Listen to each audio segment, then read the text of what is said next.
To my YouTube channel करुणा कश्यप में आपका स्वागत है। आज हम फिर हाजिर एक नई वीडियो के साथ में। तो फ्रेंड्स, मैं आज वीडियो लाई हूँ कि आप अगर ऑपरेशन करवा रहे हैं, आपकी नॉर्मल डिलीवरी नहीं हो पा रही, आप प्रेग्नेंट हैं और आप टेंशन में हैं, तो मैं आपको पूरी डिटेल दूंगी ऑपरेशन की, तो वीडियो को लास्ट तक जरूर देखिएगा। तो फ्रेंड्स, क्या होता है, डॉक्टर पहले से ही बता देते हैं अगर आप प्रेग्नेंट हो और आपका फर्स्ट ट्राइमेस्टर चल रहा है तो कुछ कॉम्प्लिकेशन ऐसे होते हैं जिसमें नॉर्मल डिलीवरी करवाना आसान नहीं होता है।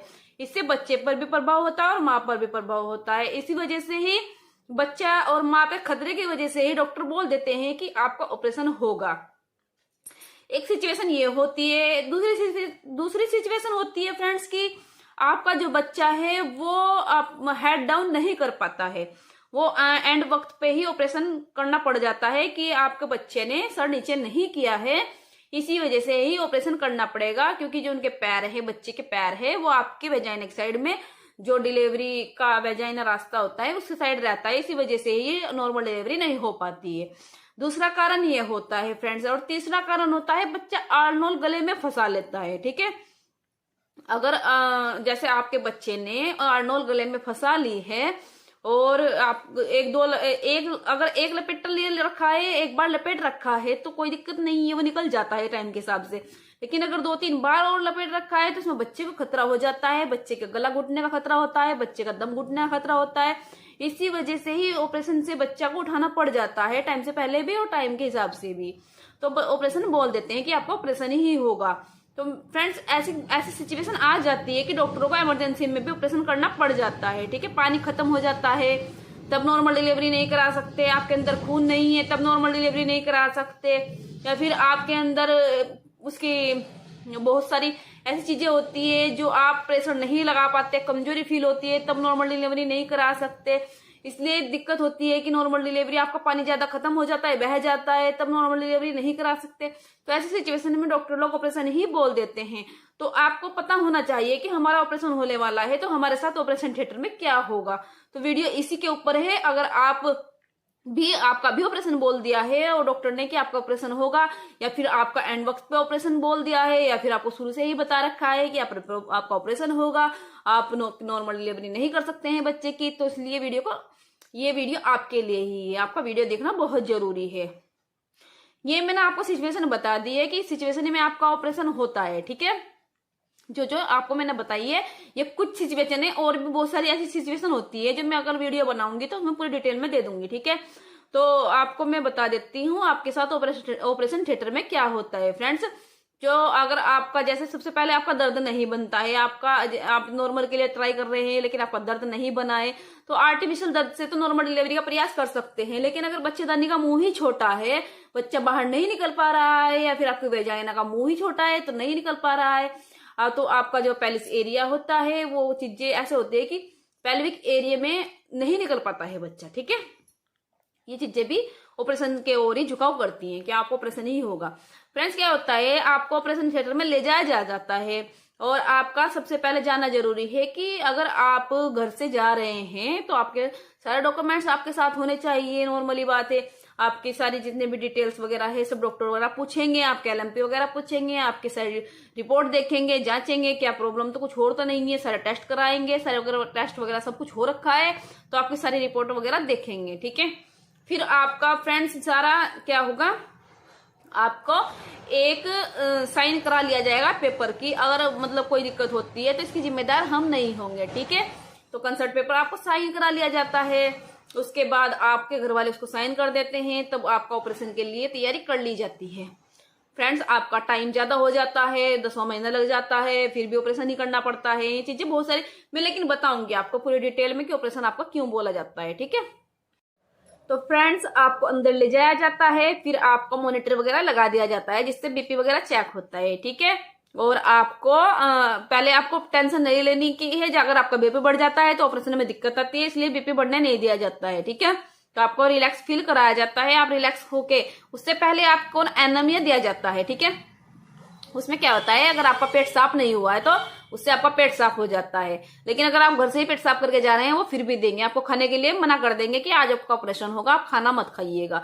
उन्हें बहुत दिक्कत होती है खाना खाने के बाद ऑपरेशन करने में। ठीक है, तो फ्रेंड्स उसके आपको पेट साफ वगैरह कर लिया जाएगा। आपका जो आपके जो प्राइवेट पार्ट पर बाल वगैरह होते हैं उसको साफ कर लेना पहले ही, और वैसे अगर नहीं करेंगे तो आपका हॉस्पिटल में कर दिया जाएगा, ठीक है। तो फ्रेंड्स ऑपरेशन जैसे होता है आपका, आप ये पूछ रहे हैं कि हमारा बालों से क्या सिस्टम है जब हमारी नॉर्मल डिलीवरी नहीं हो रही है। तो फ्रेंड्स जैसे आपको ऑपरेशन होता है वो प्राइवेट पार्ट से कुछ ही ऊपर होता है, ठीक है। जो आपके बाल होते हैं वो आपके जैसे वहां पे पट्टी होती है आपकी, तो वहां पे बैंडेज जो पट्टी करते हैं वो चिपकती नहीं है, इसी वजह से ही आपके बाल वगैरह साफ किए जाते हैं, ठीक है। तो आपको पहले ही बाल वगैरह साफ कर लेने हैं अपने, जितने भी आपके प्राइवेट पार्ट पर पेट पर बाल हैं, ठीक है। फिर उसके बाद आपको फ्रेंड्स एक इंजेक्शन लगेगा कमर के द्वारा, ठीक है। कमर के आपके हड्डी के बीच में एक इंजेक्शन लगेगा जिससे आपका जो सुन्न हो जाता है, एनेस्थीसिया बोलते हैं उसको, ठीक है, एनेस्थीसिया बोलते हैं उसको, वो आपको लगा दिया जाएगा। जैसे आपका जो पेट है वो बिल्कुल उस हिस्से की जगह से सुन्न हो जाएगा। आप बेहोश नहीं होंगे। आप ये सोच रहे हैं कि क्या मैं बेहोश हो जाऊंगी, नहीं, आप बेहोश नहीं होंगे।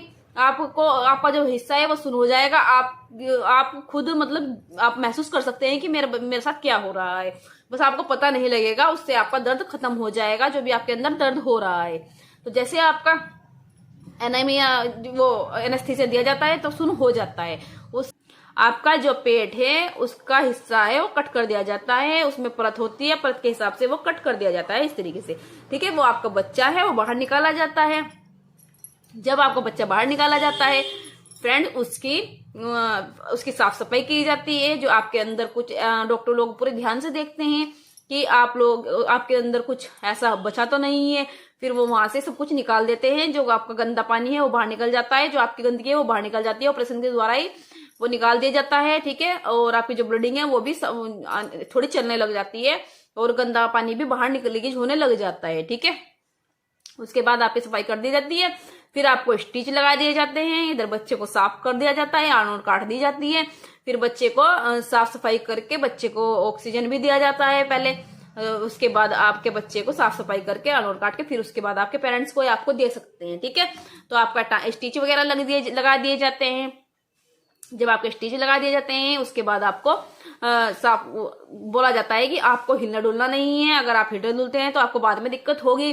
फ्रेंड्स आपको बोलते हैं कि आपको सर नहीं हिलाना है, क्योंकि इसमें इसकी वजह होती है कि अगर आपको एनेस्थीसिया दिया गया है तो वो आपको सर नहीं हिलाया जाएगा, क्योंकि आपका जो एनेस्थीसिया है वो आपके सर पर भी जोर करता है और बाद में ना आपको सर में दर्द रह सकता है। इसलिए पहले ही आपको ध्यान रखना है कि आपको सर नहीं हिलाना है, ठीक है। 24 घंटे के पहले आपको पानी नहीं दिया जाएगा। फिर आपको 24 घंटे बाद पानी दिया जाएगा। फिर आपको खाना भी 2-3 दिन बाद या 24 घंटे बाद दिया जाएगा थोड़ा बहुत। तो इसलिए आपको पहले से तैयारी रखनी है कि मुझे कुछ खाना नहीं है। आपको भूख भी नहीं लगेगी, आपका बच्चा देख के भूख नहीं लगेगी। आप बहुत खुश हो जाएंगे कि हाँ मेरा बेबी है। आप बेबी के साथ खेल नहीं पाओगे क्योंकि आपका ऑपरेशन हो रखा है, आप लेटे हुए हैं, आपको करवट भी नहीं ली जा सकती है, क्योंकि करवट भी कोई और दिलाता है, ठीक है। कोई दिक्कत नहीं है, वो ऐसा ऐसा टाइम निकल जाता है फ्रेंड्स। लेकिन आपको डिटेल में पता होना चाहिए कि आपके साथ ऑपरेशन में क्या होगा, इसलिए मैंने वीडियो बनाई है। ये चीजें आपके साथ ऑपरेशन में होती है, घबराने की कोई बात नहीं होती है। ऑपरेशन एक हो जाता है, कभी कभी गलती हो जाती है और डॉक्टर लोग से, जो आपका ब्लीडिंग ज्यादा बह जाती है, इसलिए कभी कभी उसमें माँ और बच्चे पर भी खतरा रहता है। कुछ मतलब गलत नहीं कहना चाहिए, तो उसमें माँ की या बच्चे की किसी की भी कुछ अनहोनी हो सकती है, ठीक है। इस वजह से ऑपरेशन से सब घबराते हैं, लेकिन कुछ चांस होते हैं। लेकिन क्या होता है, ऑपरेशन में बच्चा और माँ को ज्यादा खतरा नहीं रहता है। आप बाहर एकदम निकाल देते हैं, बच्चा भी एकदम से रोने लग जाता है। और नॉर्मल डिलीवरी में बच्चे पर दिक्कत आ जाती है, बच्चा नहीं रो पाता है अगर जबरदस्ती डिलीवरी होती है तो, ठीक है फ्रेंड्स। क्या होता है, अगर सब कुछ नॉर्मल है तो ऑपरेशन कराने में कोई दिक्कत नहीं है। अगर आपको पहले ही बता रखा है कि ऑपरेशन होगा तो ऑपरेशन नहीं कराना चाहिए, जबरदस्ती नॉर्मल नहीं कराना है, ठीक है, क्योंकि बहुत ज्यादा दिक्कत हो जाएगी आपको भी और आपके बच्चे को भी। मैंने आपको ऑपरेशन की डिलीवरी पूरी डिटेल में दी है, ठीक है, इसमें उसमें कोई दिक्कत नहीं है। आपके पीवी देख कर दिया जाता है, नीचे के हिस्से से आपका देखा जाएगा बच्चेदानी का मुंह खुला है या नहीं खुला है, वो भी उसमें भी ट्राई होता है, नॉर्मल डिलीवरी में भी ट्राई होता है, दोनों चीजों में दिखाया जाता है। फ्रेंड्स मैं खुद आपको बता रही हूँ क्योंकि मुझे पता है, मैं हॉस्पिटल में ही जॉब करती हूँ, इसी वजह से ही मुझे सब कुछ पता है। मैं आपको इसलिए वीडियो के थ्रू बताती हूँ कि आपके साथ ऐसा हो सकता है, ठीक है। तो वीडियो आपने देखी लास्ट तक, वीडियो अच्छी लगी हो तो आपने एक बार लाइक जरूर करिएगा, चैनल को सब्सक्राइब करिएगा और आगे भी आप तक नोटिफिकेशन आ जाए तो प्लीज ऑल पर क्लिक कर लीजिएगा, ताकि आप तक सारी नोटिफिकेशन चली जाए और एक कमेंट जरूर करिएगा आपको ऑपरेशन से डिलीवरी कैसी लगी है। ठीक है, तो आगे भी मैं आपको ऑपरेशन से सारी चीजों के बारे में बिल्कुल डिटेल में जानकारी देती रहूंगी और आप सब्सक्राइब कर लेना चैनल को। Thank you.